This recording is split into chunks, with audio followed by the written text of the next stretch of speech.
Olá, galerinha, boa tarde. Vamos dar início às nossas aulas.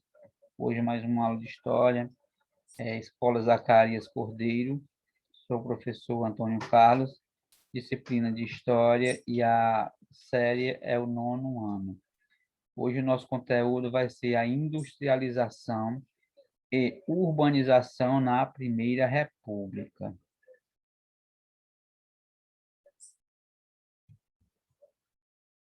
A industrialização na Primeira República. Só um minutinho. A industrialização na Primeira República. Ao longo do século XIX, a produção de café gerou muito lucro. Boa parte desse lucro era reinvestida nos cafezais e nas instalações necessárias à produção. A partir da década de 1880, muitos cafeicultores passaram a aplicar capital em outras atividades, algumas delas em infraestrutura para o escoamento do café, que incluía ferrovias, portos, companhias de navegação, estradas e produção de energia elétrica. A necessidade de crédito para financiar a produção do café e dos serviços de transporte, distribuição e venda do produto no exterior também estimulou a expansão de barcos e de casas de exportação nas cidades das regiões produtoras.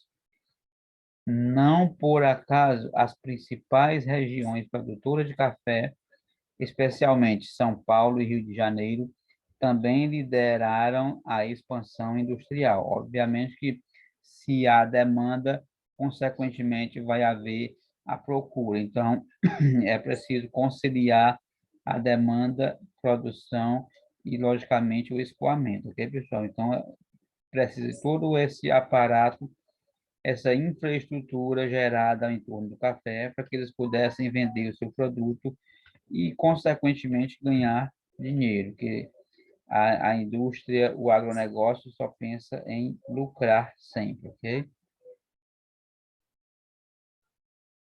Os imigrantes. As cidades cresciam, as atividades urbanas demandavam mão de obra operária para trabalhar nas fábricas, profissionais para trabalhar na construção civil, como pedreiros, carpinteiros, marceneiros, serventes de obra, pessoas para trabalhar no comércio e na prestação de serviços. Muitas pessoas se deslocavam das áreas rurais e de outras regiões para os centros urbanos, em busca de novas oportunidades. Muitas delas eram imigrantes.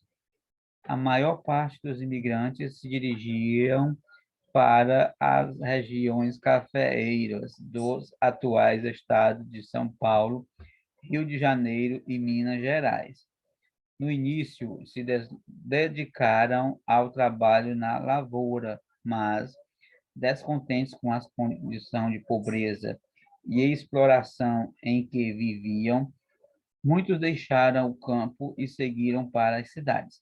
A gente vê, pessoal, que os imigrantes são pessoas que migram de uma região para outra. Muitas vezes são até pessoas que vêm de outros países. Essa migração pode ocorrer entre estado e estados, cidades e cidades, países e países, regiões e regiões. Então, isso são os processos migratórios.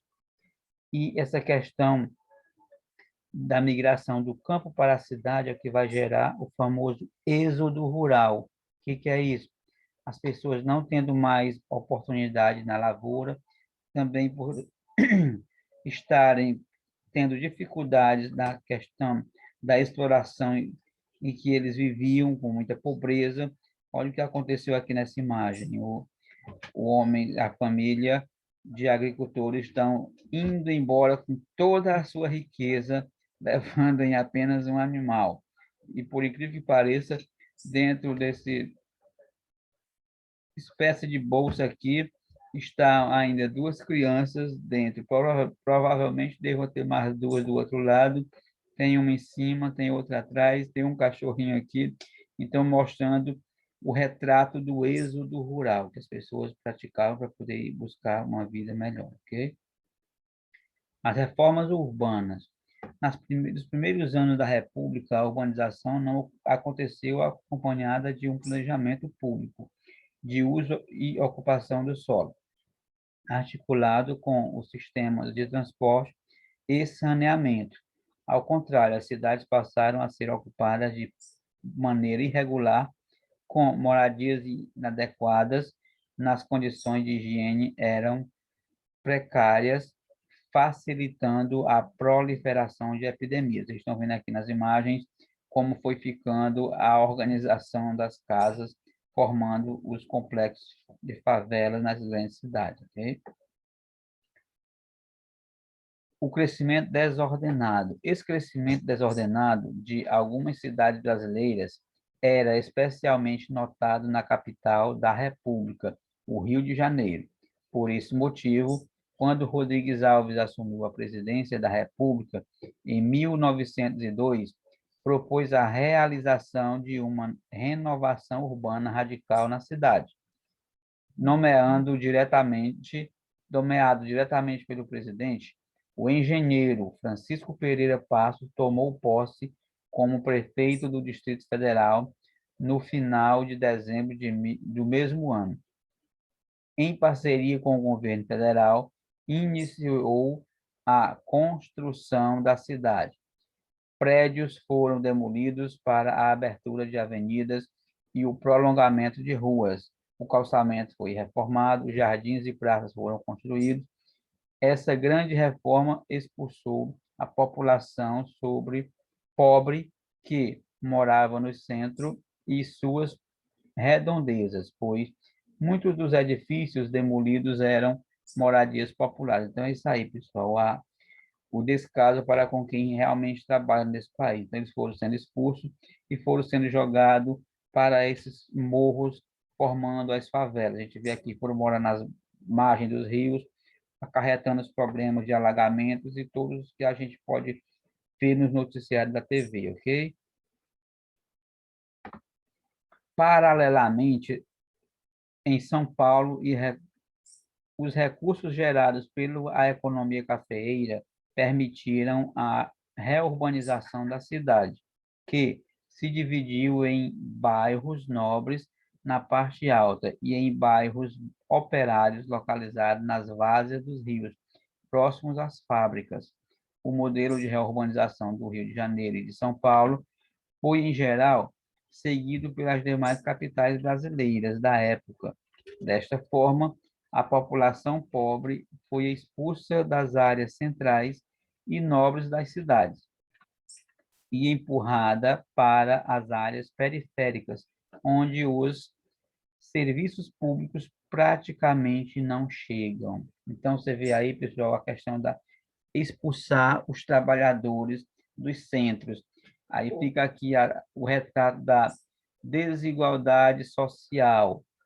Nós vemos aqui nessa imagem os bairros ricos, onde estão as elites, e aqui nessa outra imagem estamos vendo as casas de quem trabalha, dos operários, trabalhadores, jogados em favelas, amontoados de qualquer forma, passando pelas piores humilhações, sofrendo as intempéries do tempo, como chuvas, por exemplo, quando dá um deslizamento, um morro desse vai todo de alto a baixo, ok? Então, vocês veem o quão difícil é a vida do operário, de quem trabalha. Galerinha, por hoje é só. Pedir que vocês façam a atividade da página 31 e que possam prosseguir os estudos no livro didático de vocês, ou através da internet também, faz parte, é uma boa ferramenta que vocês têm hoje para poder buscarem mais conhecimento. Então, eu me despeço por aqui. Um forte abraço a todos. Tenham todos uma boa tarde e até a próxima oportunidade, ok? Tchau.